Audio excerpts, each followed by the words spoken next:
fall is basically taking the History Day 101 workshop. That's our intro to History Day. So our first year teachers, if you opt for the 101 project workshop. I'm sorry to interrupt you. Rich said that microphone is not working so great. If you could maybe go to the podium, please. Okay. All right. So this is essentially tweaked version for teachers, the same workshop that we would come and do for your students as a History Day 101 workshop. We look at this as, this is not a single day. It's an adventure that your kids are going on for an extended period of time. The first thing you want to do is start at the end. Have your students look at some projects, okay? They need to know, just like any other project, long-term assignment that you give them, hopefully you're showing them exemplars, models of what you want them to be completing by the time they're finished. So do the same for History Day. Show them some examples of exhibits, documentaries, websites, performances. Have them read a paper, okay? So that they have an idea of what they are expected to do with the information that they research. Okay.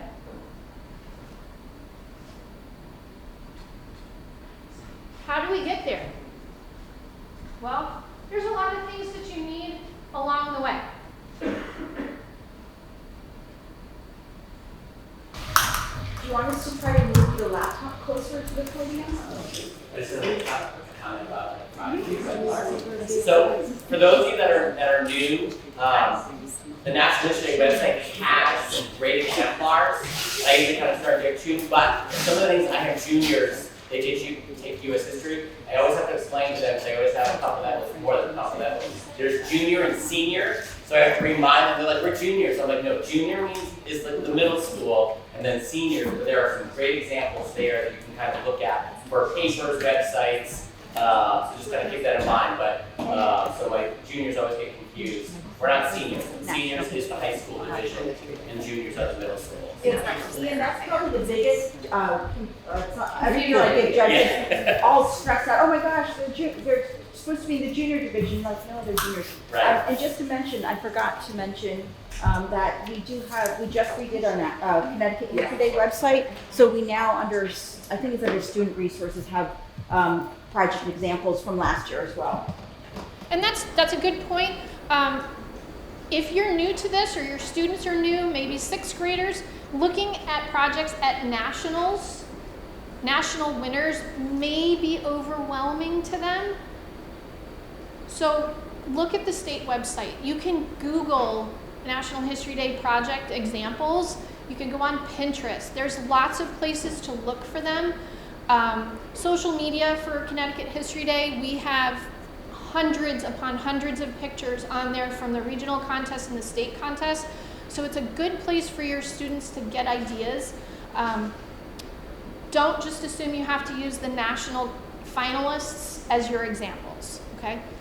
But there is a lot of planning that goes into this. Just like any kind of a big road trip or a vacation that you're taking, you need to make some plans, okay?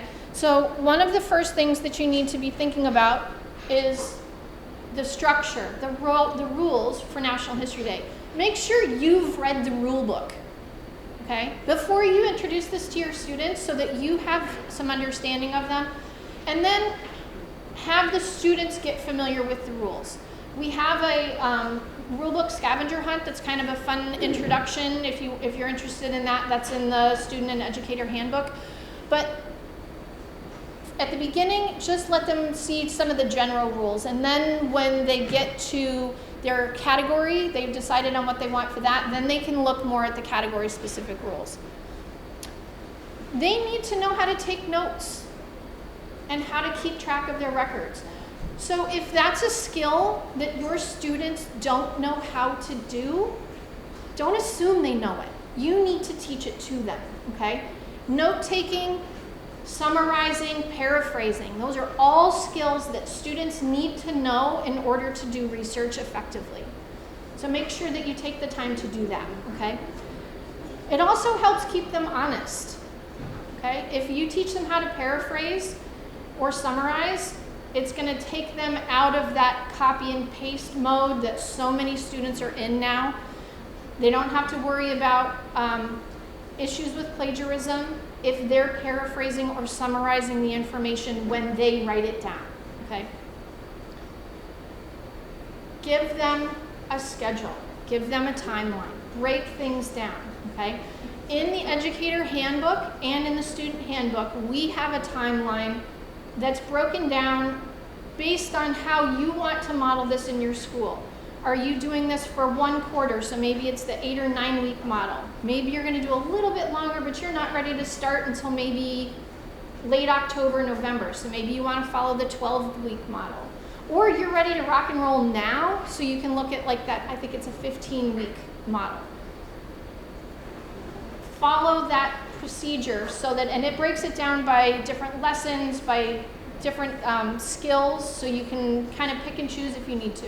Did you have a question? So when it comes to timing, that's a big issue that we're trying to revamp at our school. So you're saying a 12-week model. How often are you meeting with kids on the 12-week model?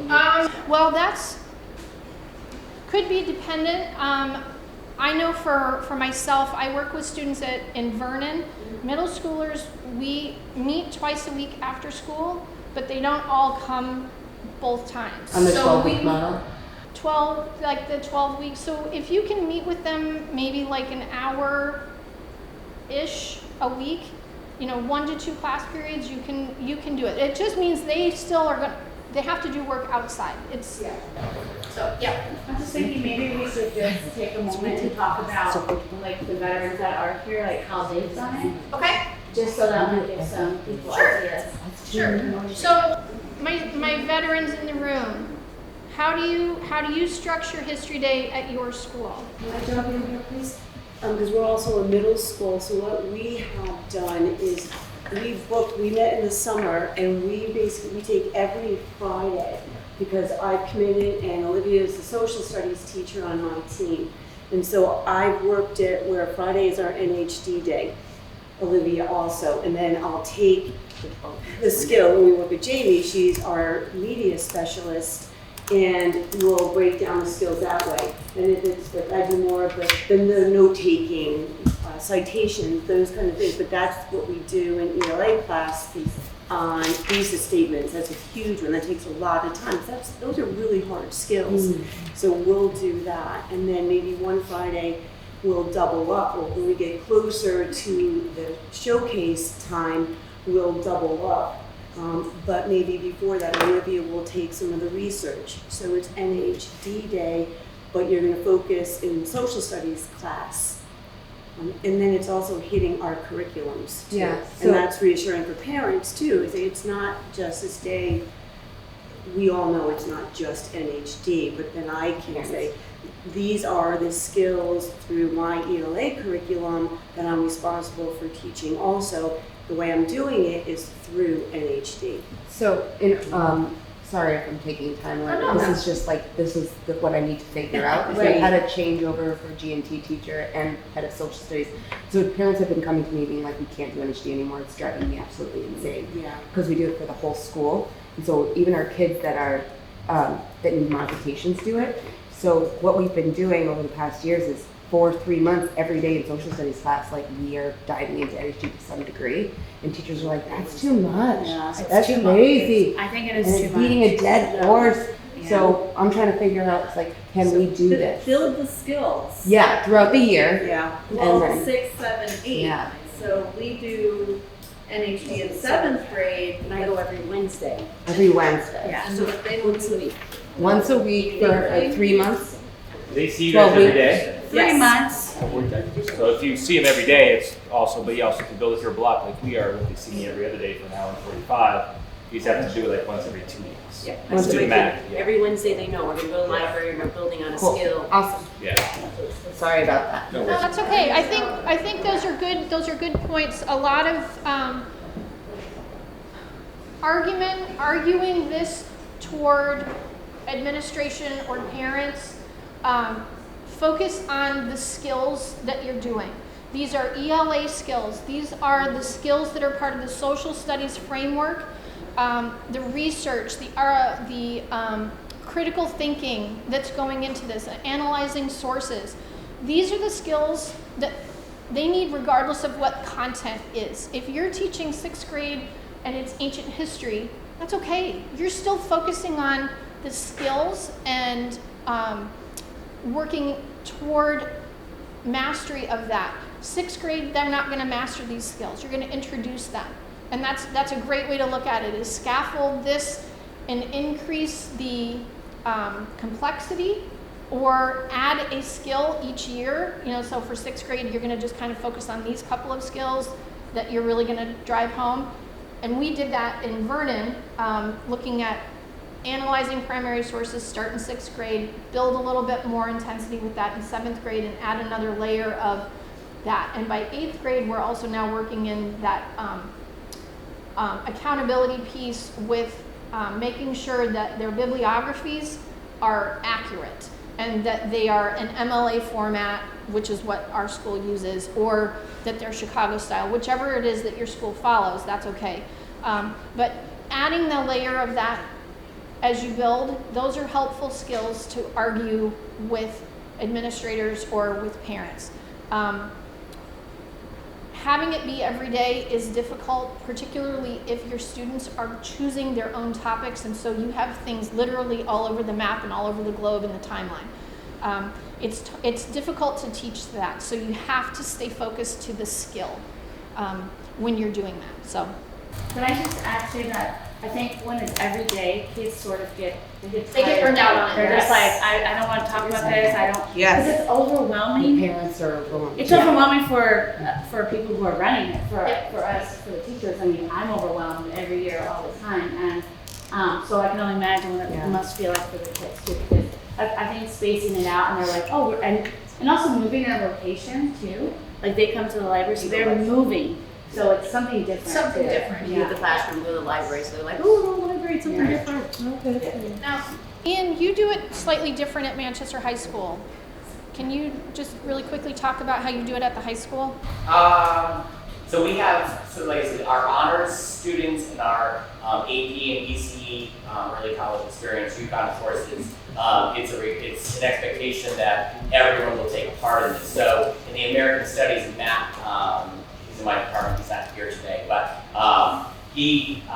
American Studies is combined with the Language Arts department. So there's 2 teachers there. So he's got a little more flexibility where this almost becomes a quarter-long project in the American Studies, because you have the social studies component and the English department working there. So they do it there. With myself, I have the ECU as history and AP double dipping, so it's more kind of like independent, where I would kind of have check-ins, but I will work with I will have English teachers come in, our coaches come in with our students and actually kind of pull students out. So I have to get through my curriculum with AP, so I will pull out, half the class. So, once a week, they'll go to another room in the library or computer lab and work on different components. The biggest thing that I think you touched upon is kind of the sharing out. One of the things that I love doing is the kids get nervous, especially with thesis writing. Even at the AP level, they're writing an effective thesis is difficult. But I have them kind of share out and kind of do like this gallery walk, and they put their thesis without their names, and then kind of everyone kind of collaborates. But I also invite talking about like the buy-in from like administration. I will invite one of our administrators, our coaches, and sometimes I get some parents too to come in and kind of see the process along the way. So having students kind of see their process, and then sometimes students are like, yikes, I need to kind of move it up, or they like, wow, okay, my thesis is shaping up, or my project is shaping up. So I don't know. I'm just trying to get the sense that I see there's a lot of gifted and talented coordinators or instructors here. So I don't know if it sounds like some of you are going that route where there's an expectation everyone's going to be participating, not necessarily entering into the contest. Like I said, we don't encourage, or there isn't an expectation that everyone register. It'd be nice to keep this program going, but so I don't know. So that's how we kind of do it. And I will say that Cyndee, once she gets to know you, and even if she doesn't get to know you, She will strongly encourage herself. She will just sometimes randomly show up to the school. So if you do need a resource, it is great. The last couple of years it was kind of tough with COVID, but she still kind of showed up to me. Just her granted it is right next to next door, but so she will come up. She will email you. It's like if there's anything. I mean, she'll even bring you a cup of coffee. I don't know. So she If it gets me if it gets you in your room. So yeah. All right. Okay. So once you figure out how you're going to do this in your school, whether it is a quarterly assignment, it's independent study, you're meeting once a week, maybe you're twice a week, maybe you're an after-school club. That's how we do it in Vernon. So you need to have some familiarity with the theme, because every student's project has to be based on the same theme each year, okay? Doesn't matter what their topic is, they're weaving the theme in, and it provides some basic focus, some structure, a foundation for everybody's project. Okay, this year our theme is Frontiers in History. How many of you have already watched the student theme video? Okay, did anybody sign up for the Q&A seminar last night that National History Day did? Okay, if you aren't signed up for the Nhd Newsletter, you need to do that. Okay, they send all sorts of really great nuggets out. They're constantly doing webinars, seminars, activity, things that they're making available for teachers, for students. Great resources there. They send out a lot of information on different topic source resources and things like that. So I think it's nhd.org/newsletter. Okay. And also sign up for ours. Yes. We don't have quite as many resources going out, but we do send out e-blasts like twice a month so that we can update you. And if you haven't gotten them already, just send me a quick email and we'll put you into our database. I have those things at the end. Oh, fabulous. Already, Cyndee thinking ahead. one more thing that we, I don't know if this is what you're getting at, but one of the things that we also do is like, so our American Studies, probably not taken out that I said this, but in any event, the American Studies, their themes, I know you talked about like, we're all, you could have 30 different topics. American Studies, we encourage everyone must do Connecticut history. Everyone has to do local history, Connecticut local history. I make because it's AP US history. Everyone, even though it can be worldwide, I encourage my kids. They're only allowed to do topics in US history. So I know some of you 7th grade may not be US history, so those world topics. So so that means you kind of control it a little bit more too, so that you don't have somebody doing Egypt in the US. So you can you want to kind of control that, but they do have the freedom, technically to do any topic, but because it's US history, we encourage them. They have to do US topics. Yeah, and that was something that Lynn O'Hara pointed out last night in the Q&A, is that somebody asked, how do you know if a topic is okay? That's something for the students to work out between you and perhaps their parents, okay? You can decide, like Ian said, if you are wanting to focus on a specific section or genre of history, or perhaps a time period, that's up to you to decide, to steer your students where you want them to go, okay? There is no restriction at the NHD level in terms of topics. The only thing that they do encourage is to make sure that students are looking at topics that occurred 20 to 25 years in the past. The only reason for that is anything more recent, and we don't have the information about the historical impact of that particular event. So doesn't mean they can't do a recent topic, but it's going to be much more difficult for them to prove that impact and that significance if they're picking something recent. So that might be something to steer your kids towards. Okay. So as I mentioned, check out the History Day website. We have lots of resources there for the theme. We have the Connecticut topics list is available there.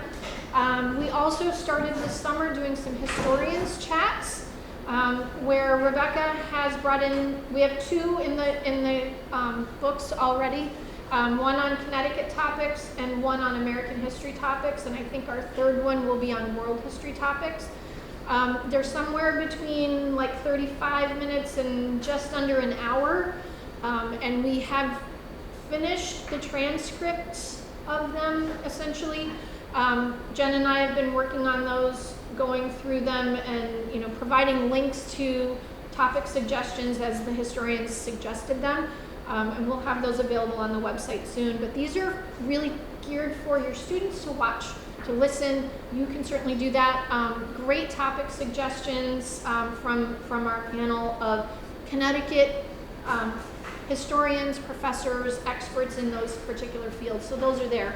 And then on the NHD website, the theme video, it's about 11 minutes long. There is also a teacher-directed one that kind of helps to go through maybe some concepts about this year's theme, so you can watch that one if you're struggling with how to break frontiers in history down. Great graphic organizer for this year. It uses the acronym COMPASS to help students break down some of the elements. And then the theme book is there as well. So we'll have some of those that you can take today, and if you want the digital copy, it's available there.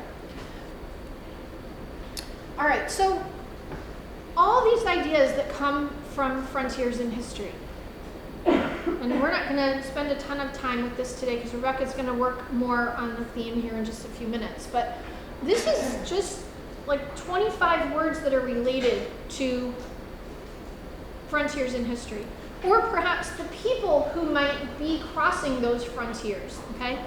One of the important things to do when you're helping your kids with this theme is get them thinking about other words that mean those same things.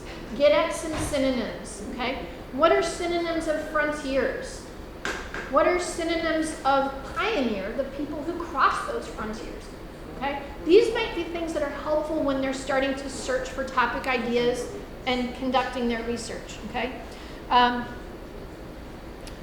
right, so here's a spot. We're going to stop for a second, just really quick, and I want you to be thinking about, let's just share for a minute or two, what are some things that come to mind when you hear this year's theme? Whether it's a topic or even just a word. What comes to mind?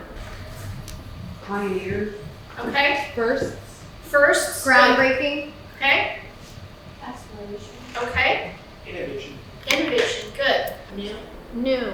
Right. Are we talking about ideas?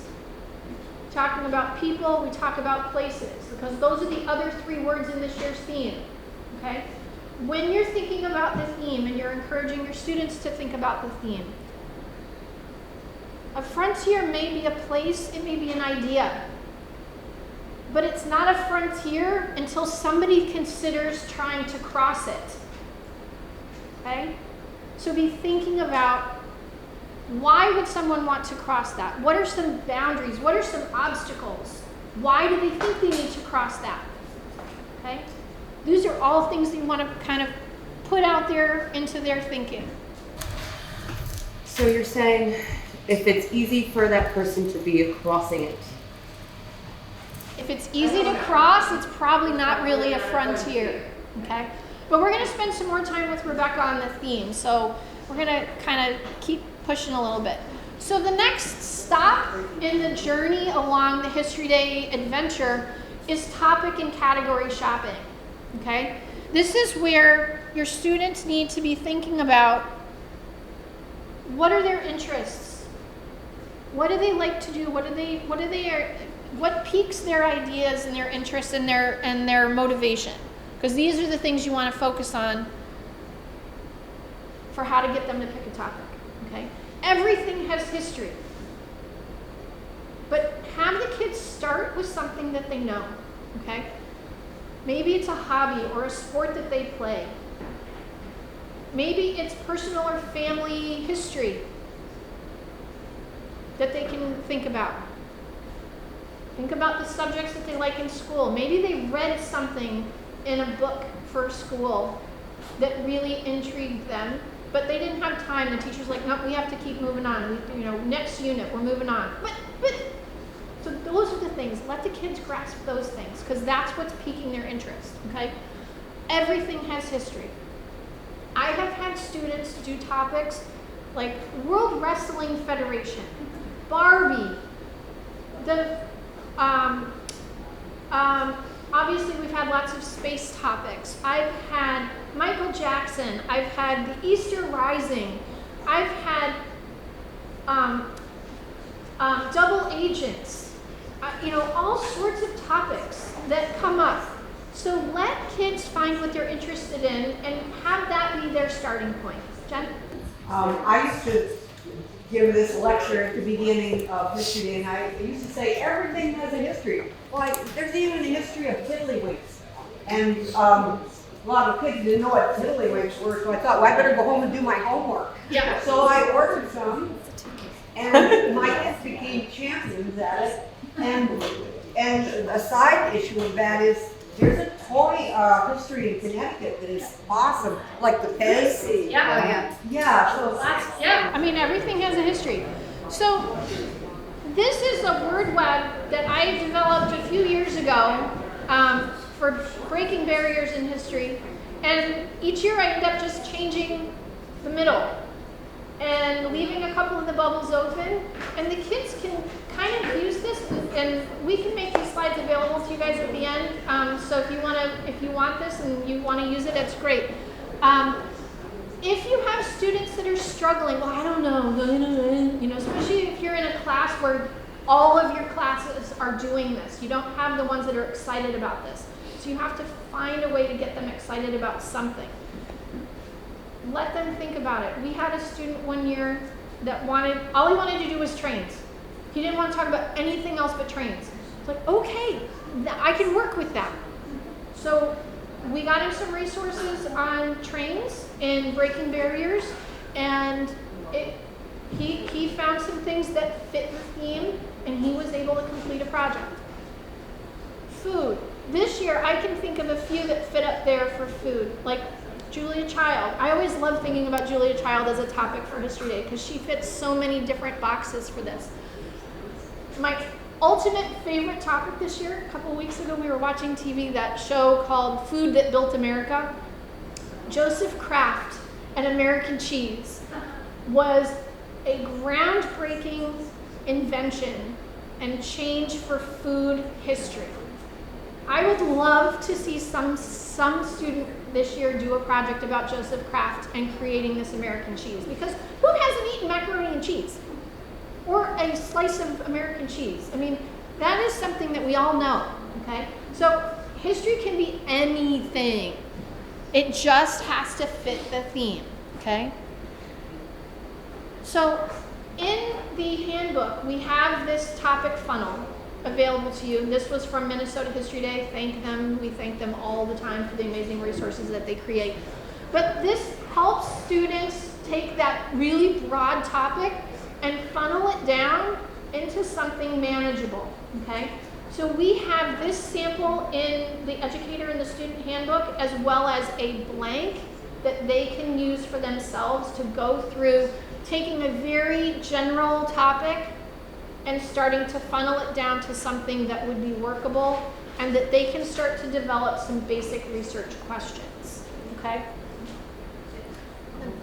Not very clear on that one today, but so once they have a topic, they also have to think about a category that they'd like to do, okay? And this is where students need to play to their strengths, but also to their available resources, okay? If they love making videos, they're the TikTok king. Well, if they don't have editing software or the knowledge of how to operate editing software, maybe a documentary is not the best answer for them, okay?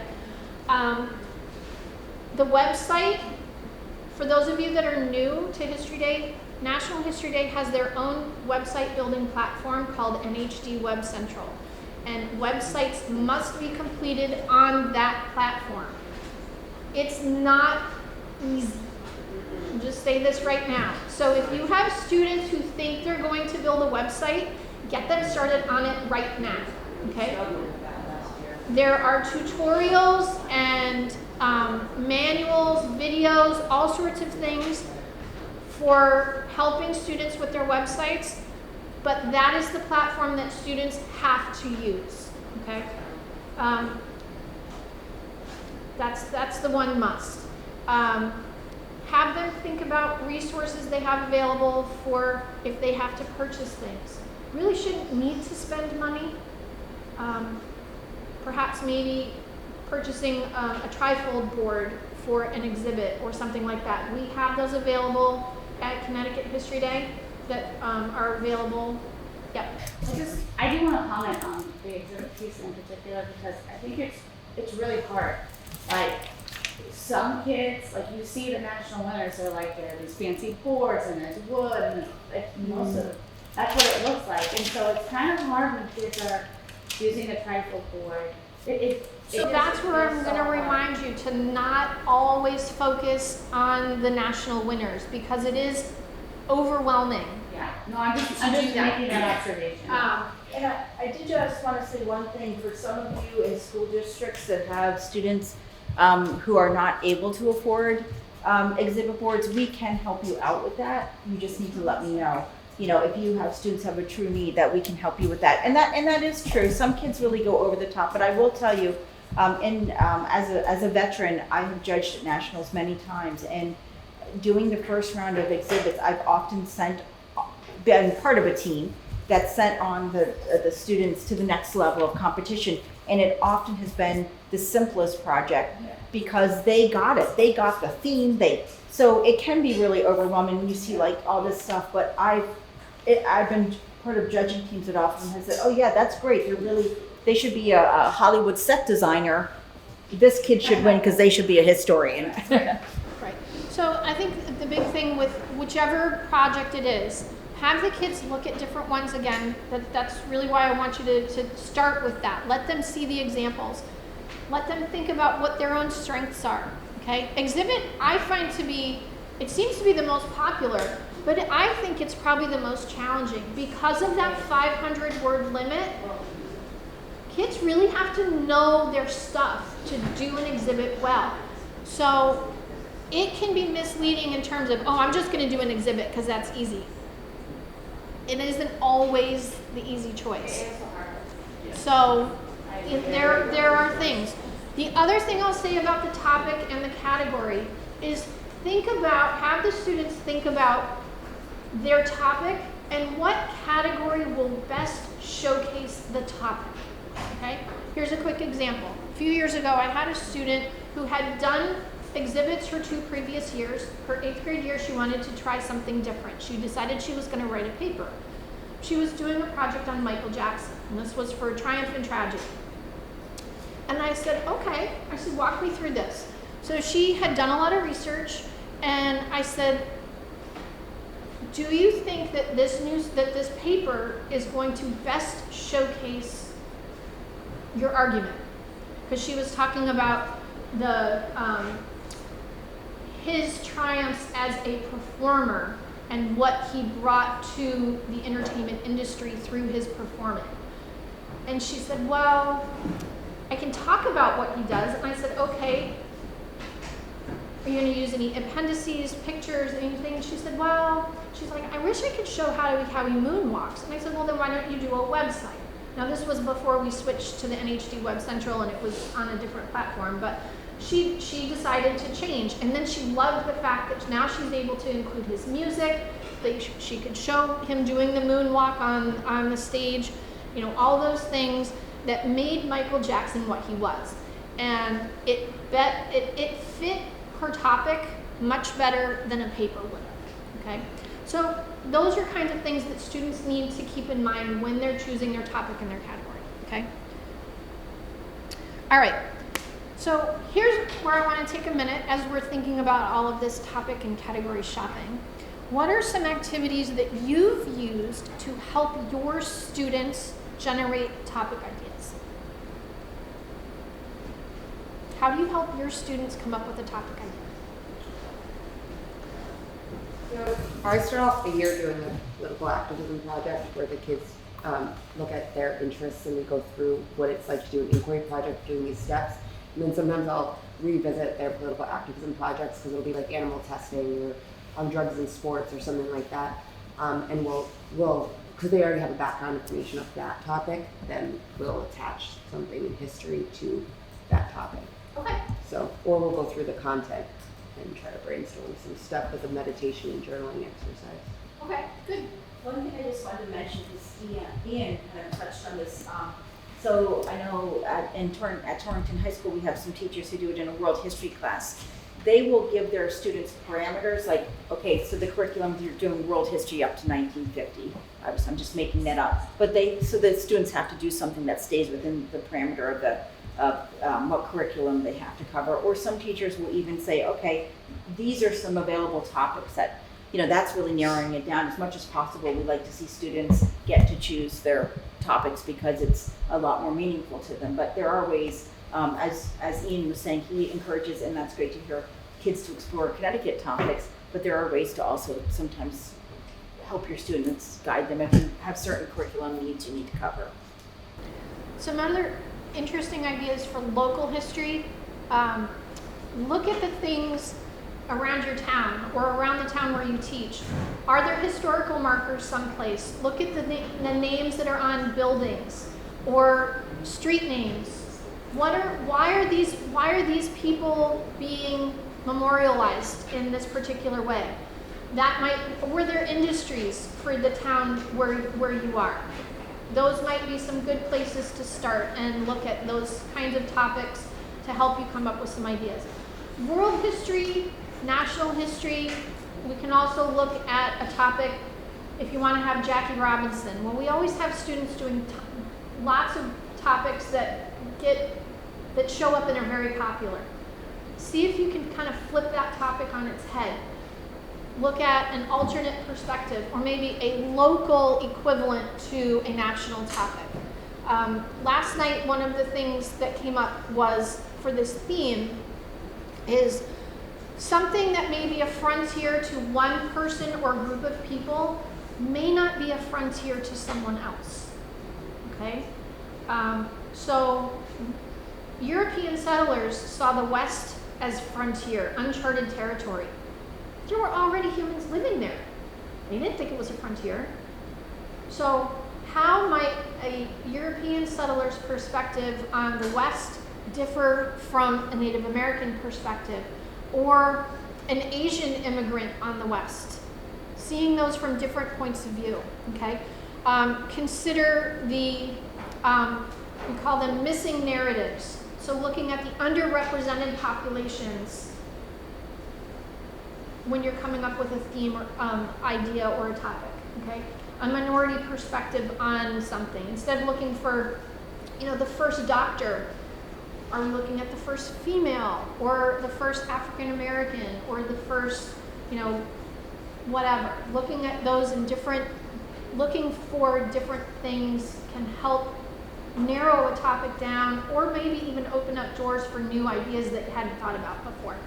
Yeah. So, could the project have had frontier, but the consequences of it were negative for those minority populations? Yeah, you can do it. I mean, it doesn't always have to be positive. Positive, negative, that's where the argument comes in.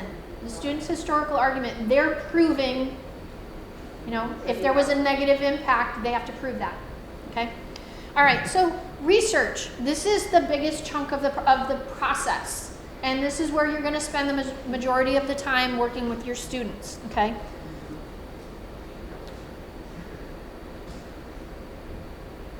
This I cannot emphasize enough. You need to make sure that you teach your students how to organize themselves when doing this project. Give them structure. Whether you want them to be taking notes in Google Classroom, you're asking them to write on colored index cards, you give them a composition book, whatever it is, teach them the structure you want them to use, okay? Teach them how to take notes, teach them how to paraphrase, how to summarize, and build that bibliography from day one, okay? As soon as the students crack that very first source, you need to help them create their annotated bibliography. They can use Chicago style, or MLA, both are okay with History Day. I would suggest you use whatever is used in your school, because then you're not trying to confuse them with two different styles. If you use a citation generator online, teach it to them. Don't just say, go use EasyBib or use Noodle Tools. You have to teach it to them, okay? Especially the younger kids, because they're not gonna know what to do with it.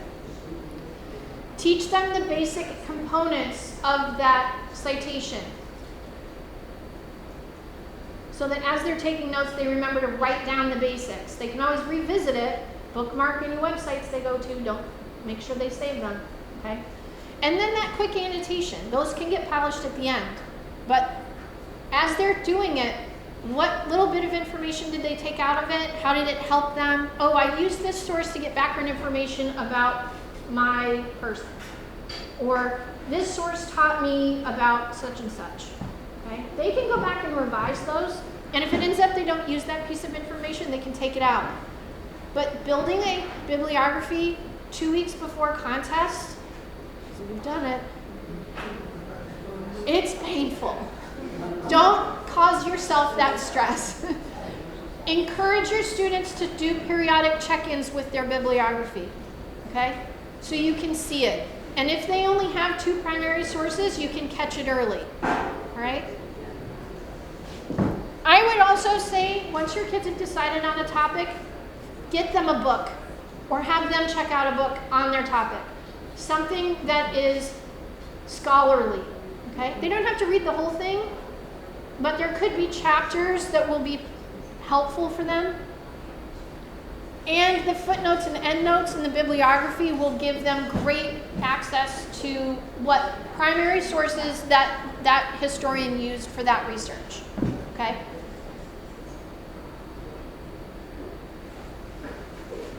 So as they're thinking about this, they need to make sure that they're gathering as they go, okay? Don't save it all till the end, because it hurts a lot if they're not taking good notes, okay? Oh, I watched 3 videos yesterday, Miss M. Great, what did you learn from those videos? Okay, all right, well, let's go back now. We have to rewatch them and see what we can pull from it, okay?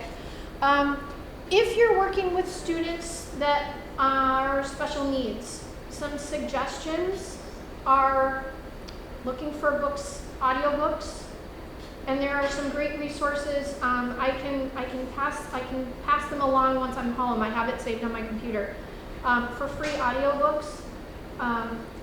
That would be a helpful resource for some kids. I had a student that was dyslexic, really bright, but the reading of text was very difficult for him. But if we sat and read with him, you know, a passage, then he'd say, okay, this is what I got from this, and somebody could, you know, kind of take the notes for him and help him that way. Great job. Color coding their notes perhaps, or highlighting them based on, is this background information? Is this getting at my argument? Is this significance? Is this an alternate point of view? You know, come up with a system. And it may depend on your students. You know, what works for one may not work for all of them. So you know your kids best and what works. Post-it notes, highlighters, whatever you need to do. Nicole? I also teach digital literacy in my school, and I'm just, my mind is going. So I was thinking, like, do you feel like doing something like a Google form that kind of helps them answer those questions about their source that they're using would be helpful? I suppose that could be helpful if it was something that was for them, like individually, that they had a form they created and then they could fill it out. Mm-hmm. But my experience is that working with like Noodle Tools or EasyBib, or was it CiteFast? I think that's one that FastCite, one of our other teachers uses that one. Having that information, or even the URL if it's a digital source, those just in terms of the note taking, perhaps, sure. I mean, I think that, you know, whatever works, is great in order to make sure that the students are taking the appropriate steps to not just copy and paste. Yeah. Those are the things we're really getting at. Yeah. I just have a question about the annotated bibliography. Okay. So, I mean, I've been doing it for years, so I see it done differently all the time. Obviously, I know we separate primary and secondary sources, but some you'll see like, they'll say books, and they break it down, and then others will just do primary and secondary. So like within the primary, they'll break down what kind of like letters, whatever primary source it is. So NHD doesn't require that subset. They require primary source, secondary sources to be separated. My personal advice is if you have a student who has a 20-page bibliography, if they wish to break them out, they could do that. It's not required. But if they have a 3-page bibliography, they do not need to separate out. I mean, it becomes overkill. I think where that's helpful is, I think it's helpful for students to determine where they have enough informational primary sources. So exhibits and documentaries tend to be heavy with images. And so you would expect to see a lot of photographs or images in those bibliographies. But are they also providing other primary sources that are informational? That's where I would see that as a help.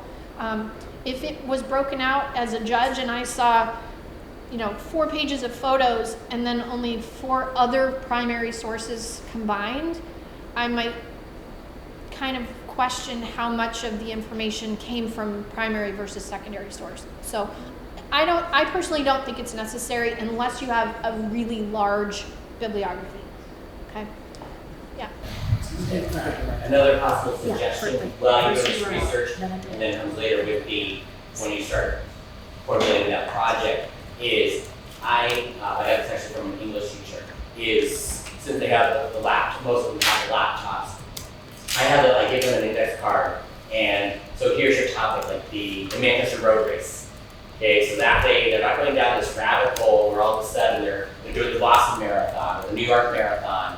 So this way they kind of get focused on ooh, okay, this information is going over here, which might be okay, but for some kids, it's there. And then once they start crafting their thesis, I have them have their thesis, taped or right next to their laptop. So that way they're not deviating from that, because that's just a very easy way to do that. So I color code, it's a good visual. So I color code and provide them the index cards. The topic and their thesis is right there. So.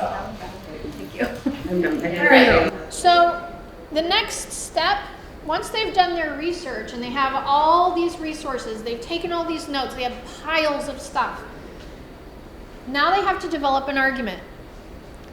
And this is where our focus will be for November. So I'm not going to spend a ton of time here, just kind of introduce the idea to you, okay?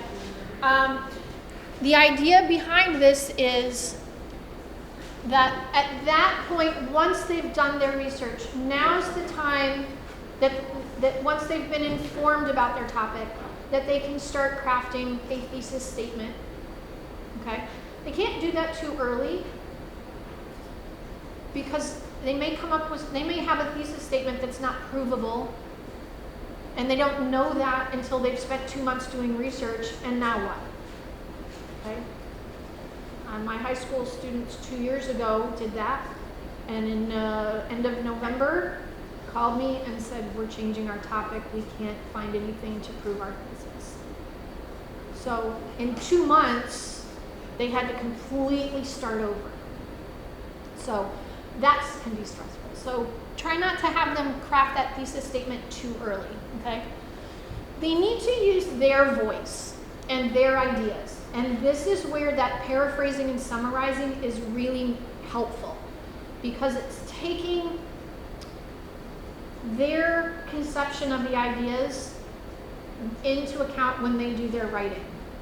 Only have them use authors' words for direct quotes when it's absolutely necessary, okay?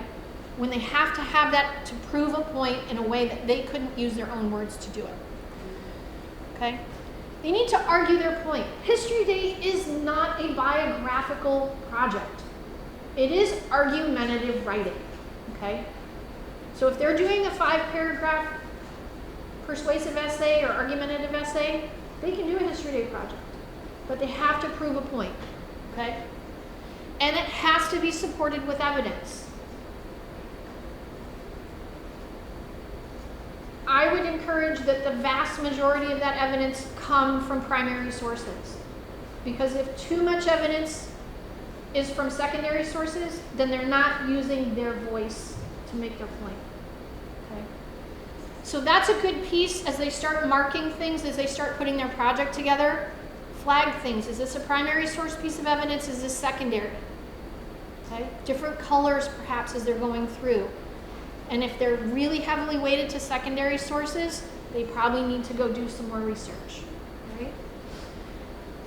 And remind your kids from the get-go, this is not a one and done project. Okay? There's a lot of revision. Write, revisit, polish, edit, revise, polish it some more. Okay? And if they're successful at a regional contest, they get the opportunity to make their project even better before they go to states. And then the same thing before they go to nationals. Okay? So having them think about that this is not a finished ever until the end of nationals. It's open for revision. Okay? So here's a good way to think about their thesis statement. Okay? Think about the past. A good thesis statement has these things, not in this order necessarily, but they need to provide parameters. So where and when did your topic take place? Okay. This helps us put it in some chronological, historical context. It has to be arguable. Somebody should be able to provide a counter argument to that thesis statement. Okay? The thesis statement needs to address the historical significance. And it should use theme words. Okay? If it doesn't use them outright, it should at least have a hint to them. Should allude to them, if not state them right out, okay? Yes, ma'am. So sorry, I have a lot of questions. I'm like a bucket of questions. That's why I'm here. So we had a lot of debates over the last couple of years about how many pieces need to be in your thesis statement of argumentative points. Is there one major argument, or is it like a 5-paragraph essay where there's 3 points I that they would should come up argue? with one overall argument in Okay. the thesis statement, Uh-huh. because then within the project, they're going to have sub. So if points. in the thesis there's one argument, That's true. but in the organization of the project there can be 3. There can so be like- sub So arguments. like Julia Child was groundbreaking in, I don't know, in many ways. I don't know, it was a frontier in American, you know. You could talk about her cooking being the fact that she's a woman of, I don't know, a woman, and I don't know much about her. There can be some. Yes. I know she's tall. Yes.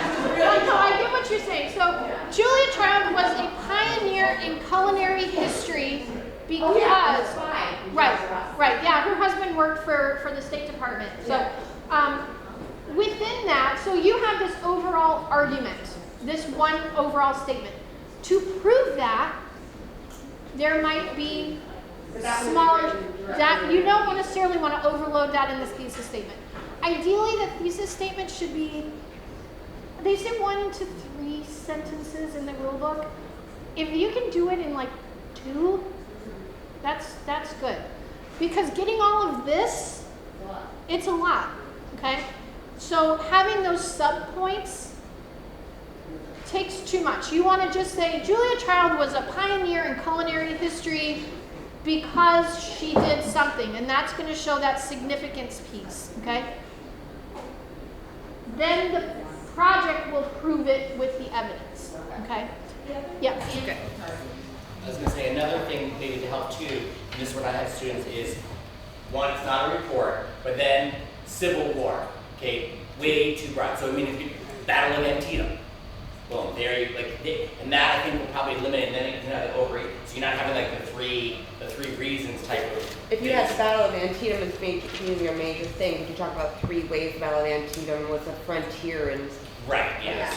So that's where like students, they may start out here, but then you've got to, And then even skinny. right, and then that way the thesis I think is a little bit more manageable to the student. But yeah, they're still at Civil War, civil rights. Yeah.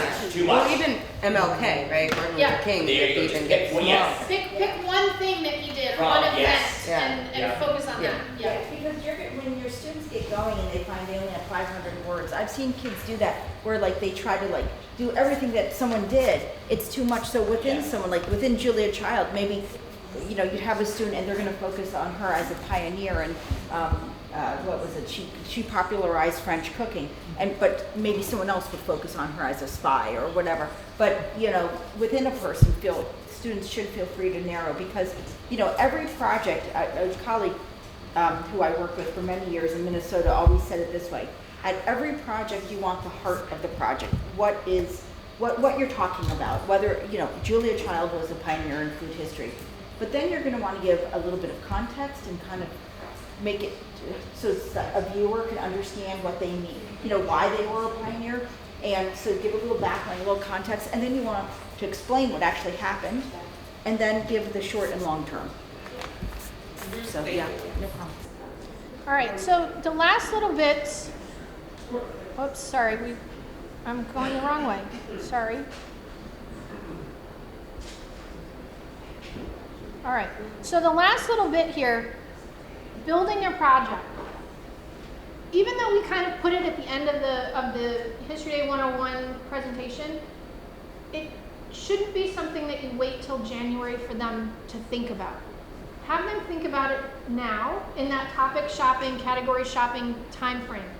Because if they pick a website, it's going to take them a while to learn the platform itself before they even try to put their content in.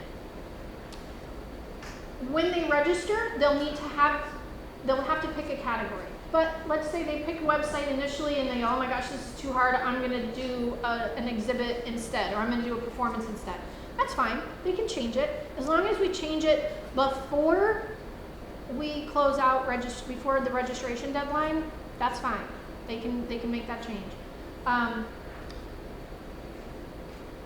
They need to be thinking about their category as they're doing their research, because there may be different things that they need that they hadn't necessarily thought about. Okay, maybe they need to have, if they're doing a performance, additional research on period appropriate costuming or sets. So that might have to be something else that they would look at in addition to their topic. Or if they're doing a documentary, maybe they need to have more images, because you don't want to use the same 12 images in a 10-minute documentary, okay? So they might need to have 50 images, and that means they have to go do some more research. So they need to be thinking about their category as they're doing their research, in addition to researching the informational component. Yeah. The sidebar, especially I think in middle school, I don't know, high school, is that working individually or with a group. And we spend a lot of time helping our kids really make that decision. It sounds super fun to work with your best friend, but we're all experienced educators here, so we understand the pitfalls. It can be wonderful or a disaster. And so at this initial stage, we spend a lot of time talking about, and the bottom line is that you have to persuade me that that's going to work. Yeah. So just And keep that in the other mind. thing, keeping in mind with a group project is, I guess we can call this intellectual ownership. Once the group starts working on the research, it's a group project. Right. Even if it ends up that you're down to one person by the time you go to contest. Because groups worked on that, it has to be entered as a group project. Or they have to change to a different topic and do new research, okay? And that can be frustrating for some kids. They're working and they go, I don't want to do this, I don't want to work with him anymore. And they want to do their separate. Well, okay, but now they have to pick new topics, okay? And so there's a lot of dynamics that go with the group thing. I know some teachers that say, nope, we're not doing groups. I'm doing this for a grade and I want everybody to do their own project. And that's okay. That's your decision as a teacher that you can do that. You could also choose to limit the size of the groups. History Day says up to 5. We don't like to, in Vernon, we've had 3 and found that to be cumbersome. So now we only let kids work in partners. But that's your choice as the teacher, okay? So yes, I also encourage the use of the group contract that's in the educator handbook. And this is where having parents involved is helpful, particularly at the middle school level, okay? Let them know that their child is working on a group project that is long-term and what those expectations are, because it might mean that they need to make arrangements to work with that other person outside of school. And maybe you have to figure out, is this time they can just be, it's okay for them to work on the phone, or maybe they can, like, Google Meet or FaceTime each other. Particularly with the middle school kids, I really think that's where moms and dads and guardians probably want to be pulled into the loop. High school, that's a little different situation, but the groups are certainly something that you have to weigh the goods and the bads with that one. We're actually, just as if you're pulling in, kind of back to typical, we're having a parents' night, October 13th, we already scheduled it, and we're going to go through all of that and the expectations. Yeah.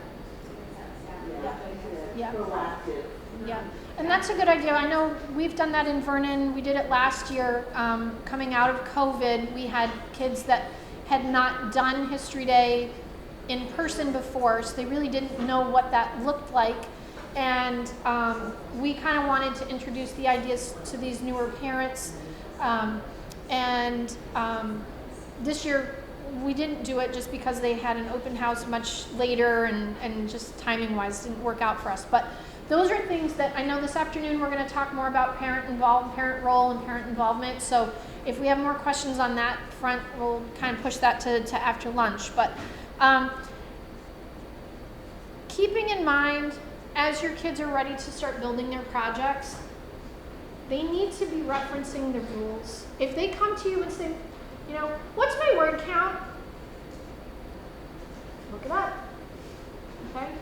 And then follow up with them to make sure they found the answer. Don't assume they looked it up, okay? Make sure that they've gone back once they've decided on that category and that they've looked at examples, okay? Looked at really good ones, maybe some that aren't so great, so that they can see the difference. They should be also looking at the rubric early on and using that as a guiding tool. Just like if you were doing another project, you would provide them the rubric at the beginning of the project. So make sure you're using that as an instructional tool as well.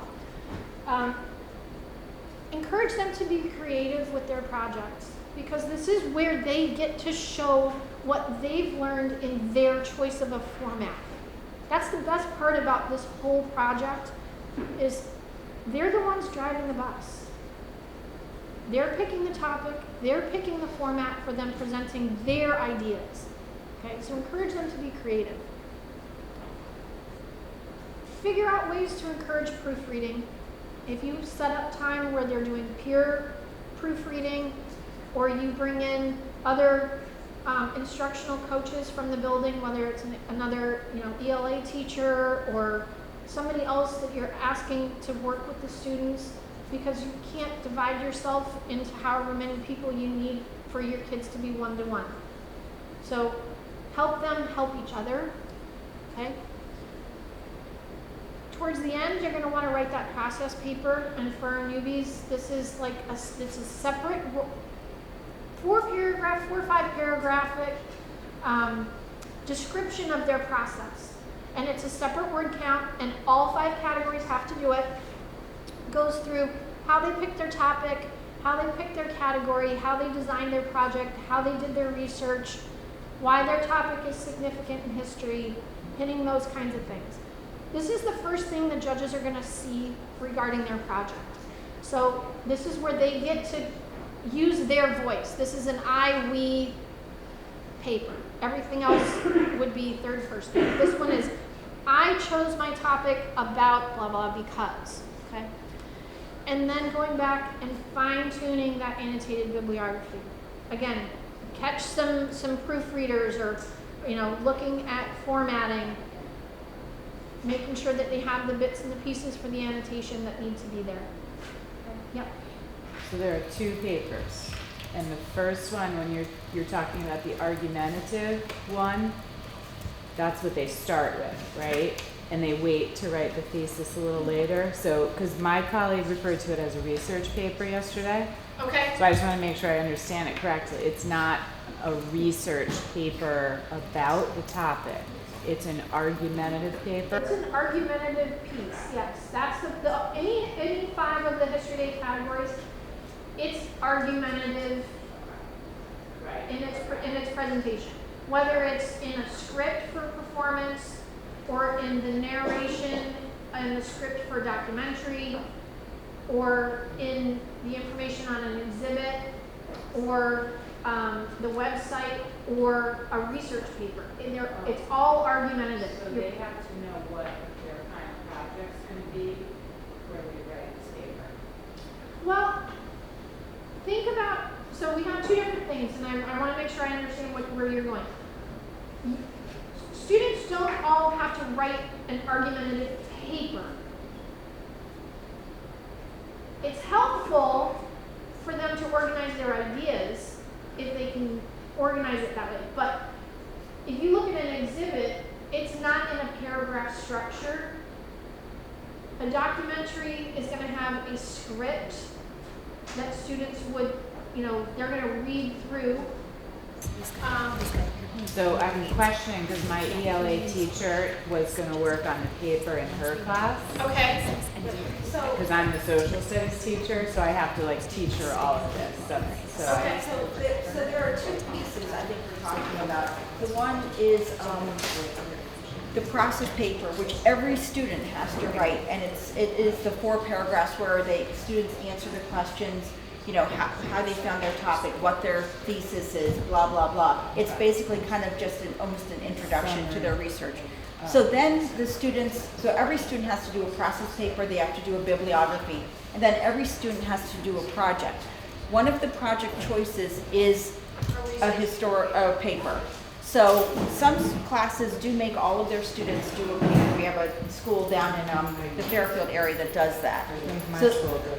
Yeah, so all the kids have to do a research paper. So, but that's the project. So if you have students who are doing an exhibition or an exhibit, they don't have to do that research paper because they're doing an exhibit as their project. Now, you might choose to have all of your students write a research paper that you're going to grade, and then they can convert that into whatever project they want to do. That might be a good answer. We used to do that for our 8th graders, that they all had to write a research paper for their social studies class. And then if they wanted to participate in the contest, then they could come and visit us to create the project from that paper. So that's also a choice that you as the teacher could use to do that. they have to do a research paper in the ELA curriculum, so they just make it the History Day research. Okay, so in that, gotcha. Okay, Ian? I don't know, I know that even my students, and I don't know if this was part of your question too, it's like that process paper, students all of a sudden say, like, I have to do this research project and then I have to write another paper. Yeah. That process paper is really, It's fast. it's fast, but it's almost, I tell my students, this is a self-reflection. We do that with all of our major projects in our school anyway, so science fair like that. 250 I think is the, Max is 500. yeah, max is 500. So I mean, it's really like a one pager. I mean, I got some of my kids, I give them like those 4 guiding questions.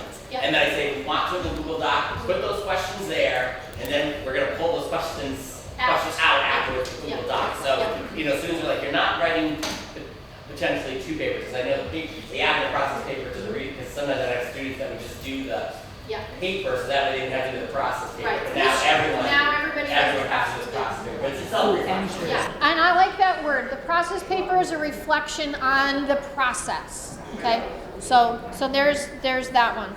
All right. So depending on how many students in your school participate, if you're doing all students, you may decide that you want to do some sort of a school contest or something prior to the regional contest. So that you can decide how you want to do that. We typically have anywhere from 150 to 500 students participate in a regional contest, depending on which region we're looking at. We'll open registration November 15th. This year, if you are a previously participating teacher, you will have to create a new account.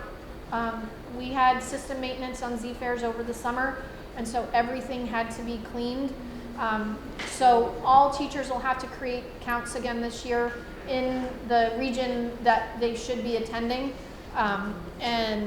So you'll have to do that before your students can register for the contest. If you have students who want to do a website, they can sign up for the Web Central account now. That's separate from registration, so that those things are not connected. Okay.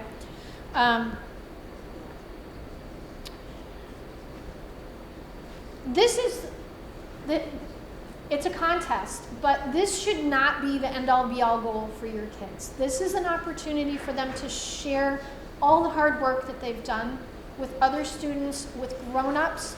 This may be the first time that they're writing for an adult audience.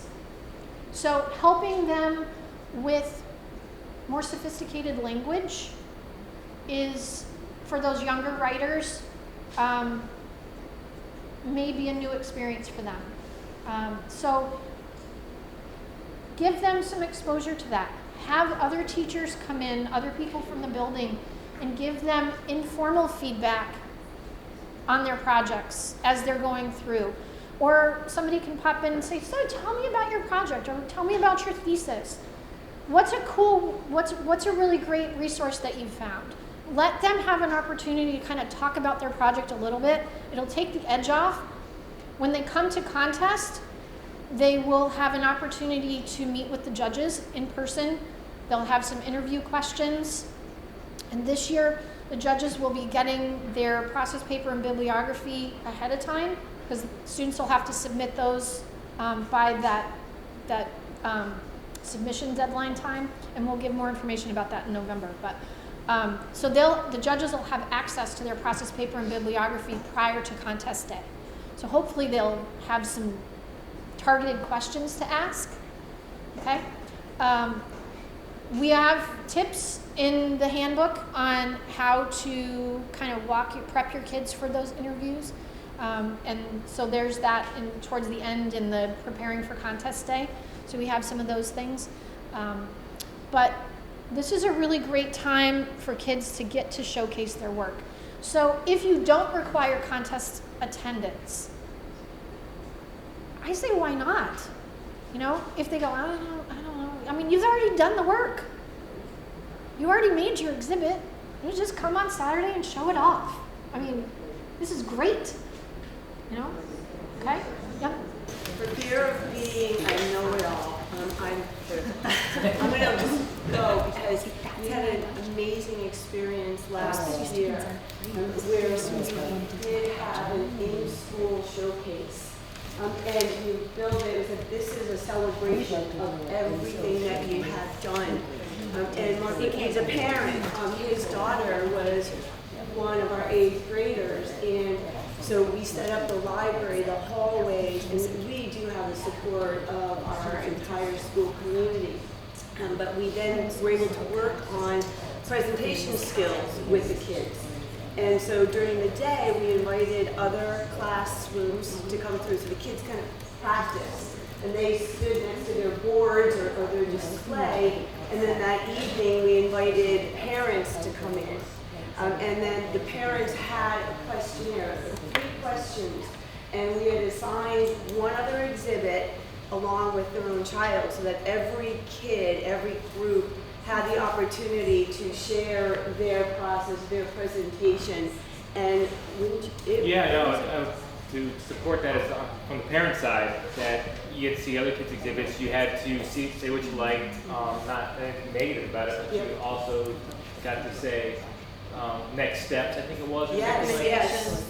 Yeah, what recommendations or next steps in this within your project, or where do you think you could go with this? So you actually got to write out and give them feedback, which is part of the scholarly process. You know, peer review and feedback is just such a gift, and I think that was a nice part of this. What do you get with it?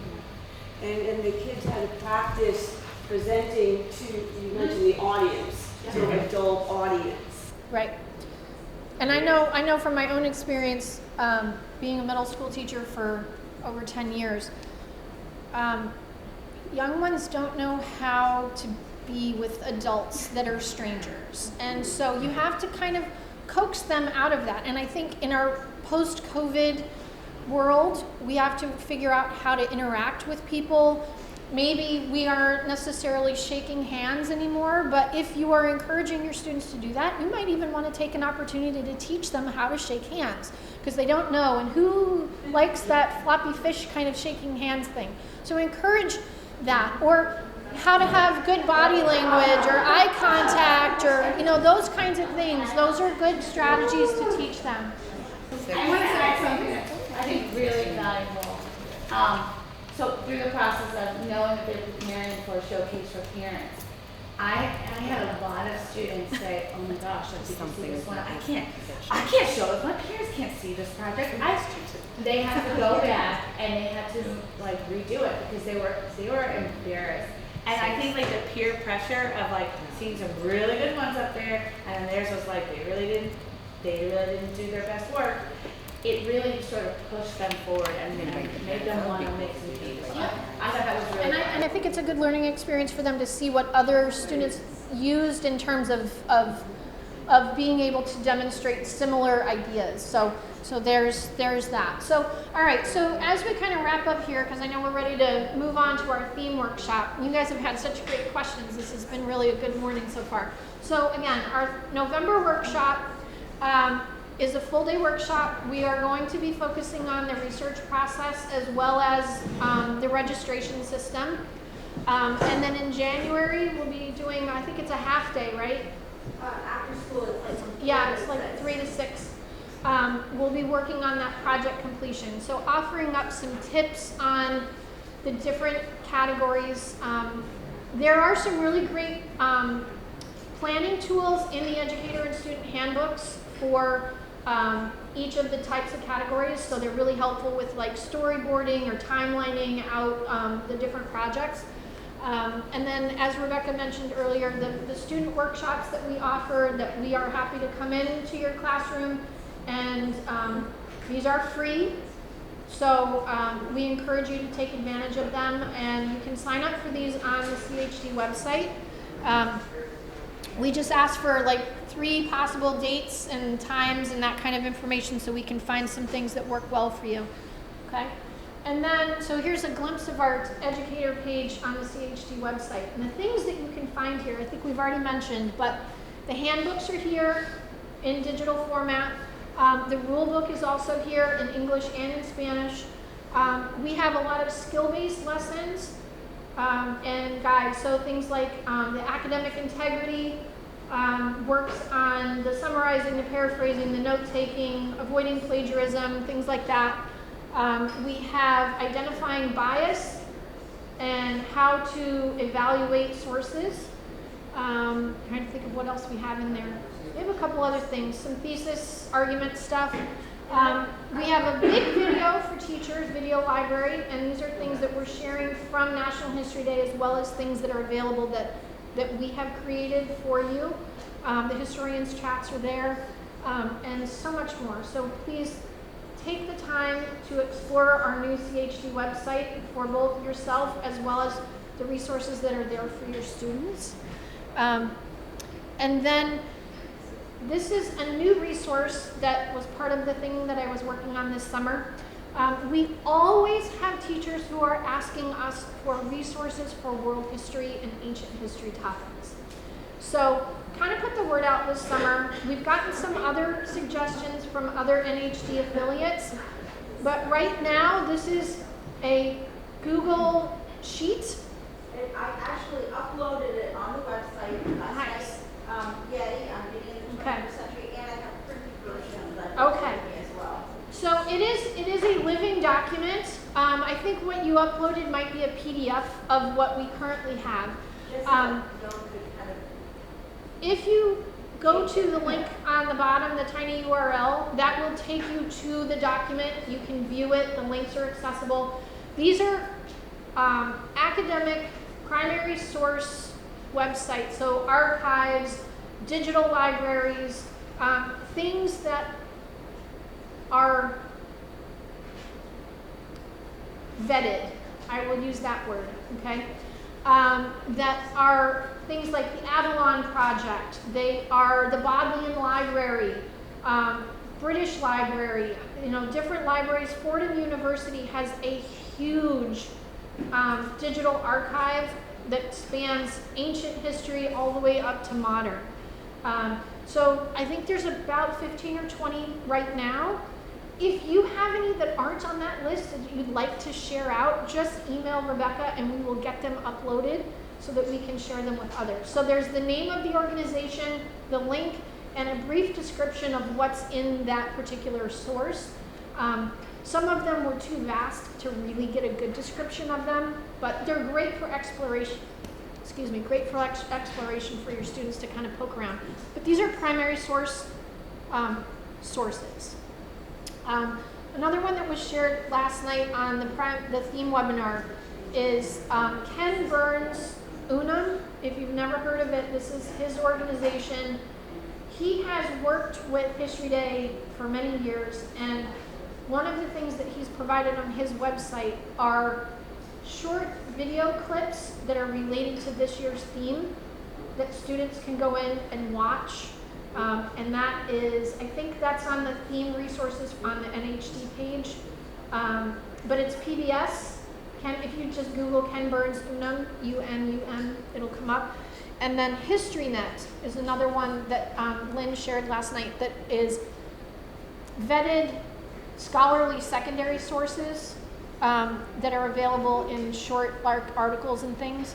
So, and then lastly, our newsletters. So if you have not signed up for these, please do so.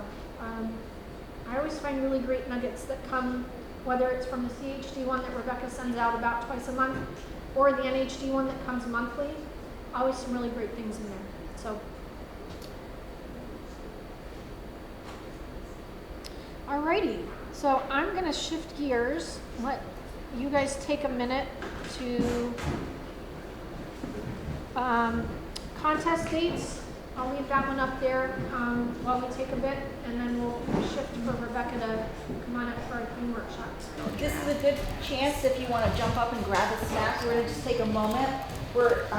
This has been great to have the discussion going on. So I've asked Amy to join us at 11:30. So my plan is to try to get through as much of the theme as I can, and then maybe we might just finish lunch a little early and come back and we can slide that in there. That's why we left kind of a long lunchtime period, just so that we had a chance to absorb any time things, but still with a chance to chat, because this is actually what we had hoped for the workshop, which is a lot of discussion and sharing of ideas. We've noticed over the past few years that's really been successful for us. So, all right, so jump up, grab something to drink if you would like, and we will just take a second to change gears, and we'll be ready to go.